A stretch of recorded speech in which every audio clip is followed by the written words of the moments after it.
నా ప్రియమైన సహోదరులారా, చాలా మంది ఆడవారికి ఒక డౌట్ ఉంటుంది. అదేమిటి అంటే, ఆడవారు నమాజ్ అనేది అజాన్కు ముందు నమాజ్ చేయాలా లేదా అజా ఇచ్చిన తర్వాతనే నమాజ్ చేయాలా అనేది ఇది చాలా మందికి ఒక డౌట్ ఉంటుంది.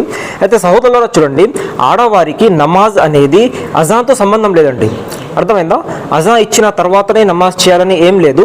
ఆడవారు నమాజ్ అనేది ఆ నమాజ్ టైమింగ్ ఎప్పుడైతే స్టార్ట్ అవుతుందో ఆ యొక్క నమాజ్ టైమింగ్ అనేది ప్రతి క్యాలెండర్లో ఉంటుంది. ఇస్లామిక్ క్యాలెండర్లో ఉంటుంది, నెలవంక క్యాలెండర్ ఏదైతే ఉంటుందో అందులో ఉంటుంది. అయితే అందులో మీరు చూడాలి ఎప్పుడు స్టార్ట్ అవుతుంది. ఆ స్టార్ట్ అయిన వెంటనే నమాజ్ మీరు చదువుకోవచ్చు. అజా అనేది ఎలా ఇస్తారంటే, ఇప్పుడు 4:40కి ఫజర్ స్టార్ట్ అవుతుంది అనుకోండి, 4:45కి ఇస్తారు. అంటే 5-10 నిమిషాలు లేట్ చేసి ఇస్తారు. కానీ మీకు ఒకవేళ అర్జెంట్ ఉంది, ఎటన్నా వెళ్ళేది ఉంది, ప్రయాణం చేసేది ఉంది, లేదా ఏదైనా ఎమర్జెన్సీ ఉంది, అలాంటి సమయంలో మీరు ఒకవేళ తొందరగా నమాజ్ చదువుకోవాలి అంటే ఆ నమాజ్ టైమింగ్ ఎప్పుడైతే స్టార్ట్ అవుతుందో స్టార్ట్ అయిన వెంటనే మీరు నమాజ్ చదువుకొని మీరు మీ యొక్క పనులు చేసుకోవచ్చు. సరేనా? అజా ఇచ్చిన తర్వాత కూడా నమాజ్ చదువుకోవచ్చు, ఇంకా మంచిదే. కానీ ఒకవేళ మీకు ఎమర్జెన్సీ ఉంటే మాత్రం ఈ విధంగా నమాజ్ టైమింగ్ ఎప్పుడైతే స్టార్ట్ అవుతుందో అప్పుడు మీరు నమాజ్ చదువుకోవచ్చు.